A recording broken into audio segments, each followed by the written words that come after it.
HawkTalk continues tonight. HawkTalk brought to you by St. Francis Medical Center. They're suited up and ready to meet your unique healthcare needs. They put in the hard work because when it comes to your health, every day is game day. St. Francis Medical Center is proud to be the official medical provider of ULM Athletics. Talking now with senior right-handed pitcher Beau Blanchard, as Beau in his first season at ULM after transferring over from UNO. Beau, welcome in. Good to have you with us tonight. And, man, your first year at ULM after 3 years at UNO. I guess I'm going to start there. When you go in the portal and go through all of that, just what was it about ULM that made you want to come up here and play another year of college baseball? Okay, well, first of all, ULM was one of the first schools I've ever talked to when I was in the going into the college and everything. And this is where my mom graduated from. She's an alma mater here, so it was just great to have them contact me first in the transfer portal after 3 years at UNO. And that was one of the main reasons why I wanted to come here is because my mom was an alma mater. But I've also wanted to come here for 4 years because this is the first school to ever talk to me. And it was just a school I fell in love with from the moment I've been here. I mean, this is the first time I ever PR'd and hit a high number in velocity, and this is just a place that I fell in love with from the start. You know, you mentioned to hit that high in velocity and do that sort of thing. I mean, Coach Mack, Coach Childress, the type of things they do. What have you been able to pick up from those guys and really learn and apply here, even though you've already been through 3 years of college baseball?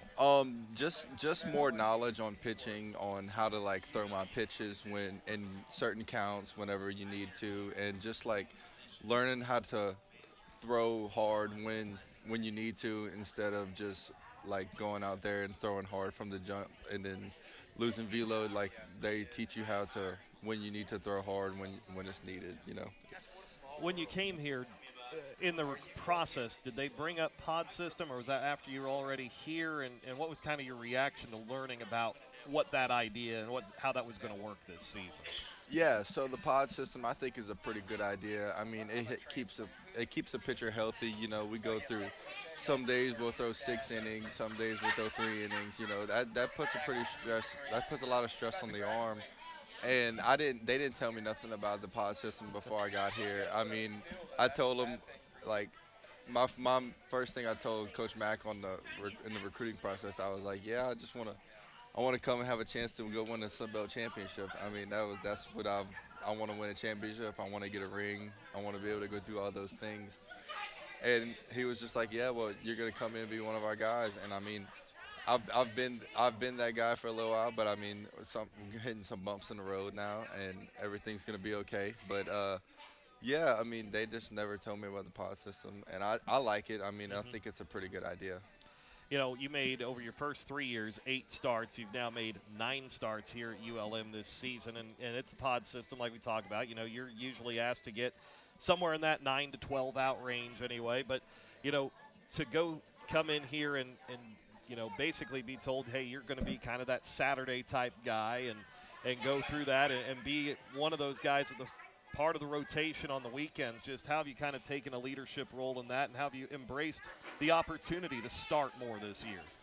Yeah, I didn't get that many chances to start at the University of New Orleans, but here I've kind of solidified my role as a Saturday starter, and I've just tried to go out there every weekend and try to give them the best start I can, try to give us a chance to win and everything in all our situations that we have, and I just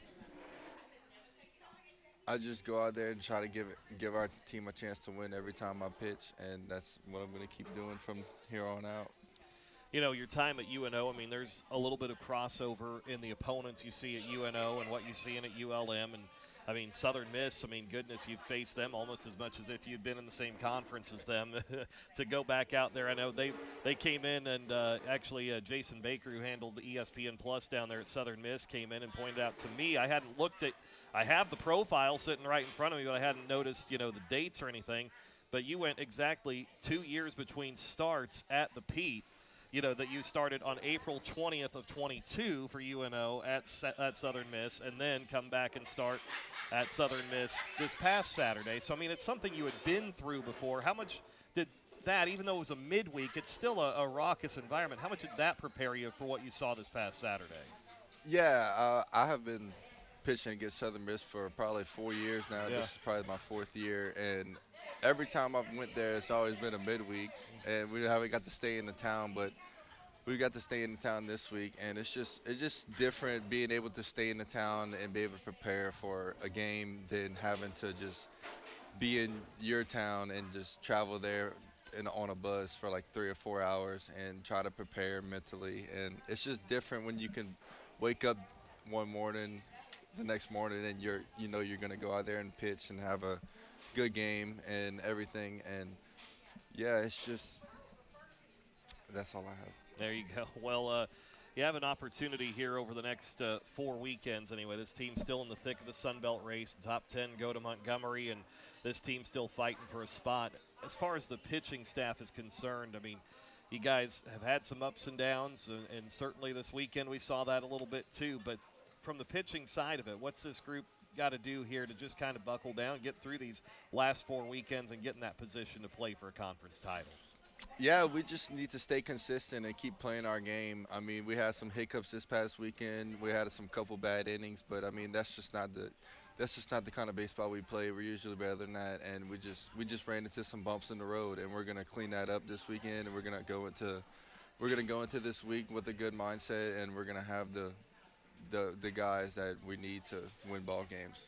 When Matt Abshire comes and talks to you on the mound, what does he have for you typically? Is it advice on the situation? Is it a joke, something to keep you loose? What does Matt kind of talk to you about on the mound? No, he's really just like, hey man, like you're okay. I know you're at your highest high right now. You need to come down a little bit, and you just need to throw your game. Like you're fine. Like let's lock back in and let's do your thing.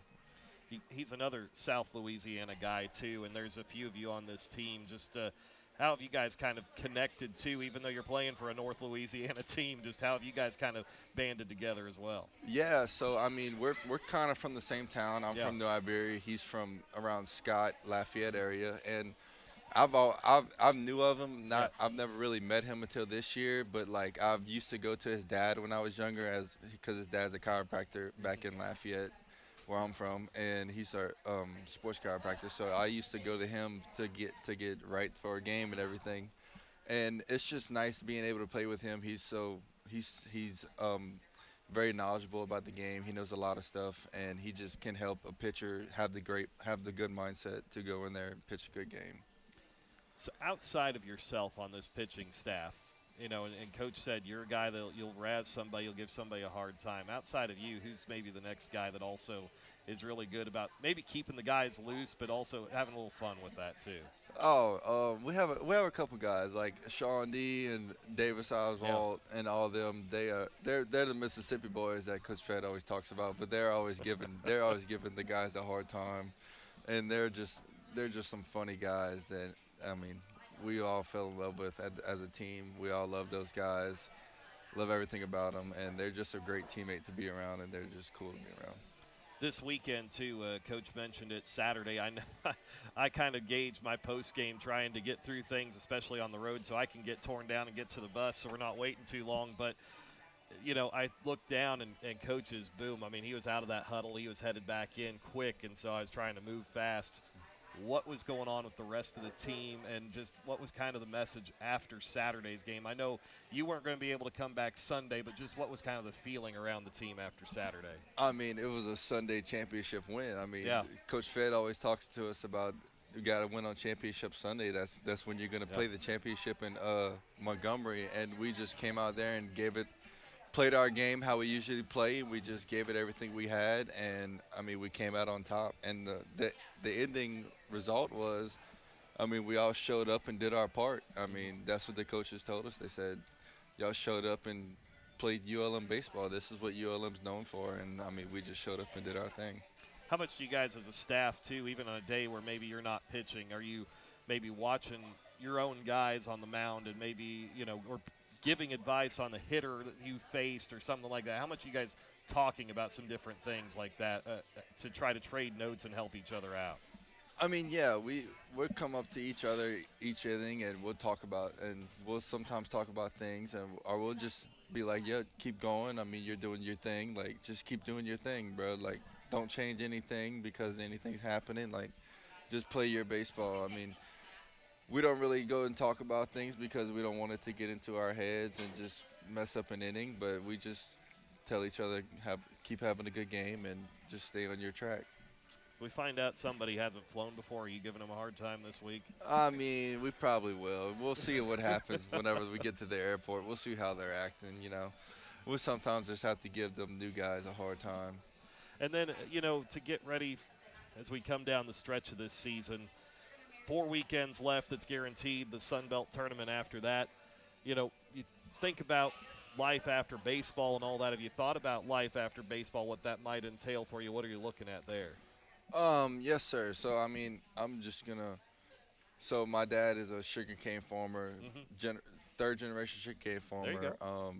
So, like, my goal is to get drafted and everything, but if it somehow does not come to that point, then I'm just going to move back home and take my last year of school at UL and just be a farmer with my dad and just take over the farm. Hey, that's not a bad plan. No, that's pretty neat. But, you get to – try to get that arm going here. Sir. That's the main goal is to get drafted and pitch as long as I can. We want to keep you playing as long as we can anyway. Absolutely. But, Beau, appreciate you coming out here tonight, and good to get to know you a little bit better. Best of luck here the rest of the way. Yes, sir. Thank you. Beau Blanchard with us here tonight. HawkTalk at Catahoula's in Monroe.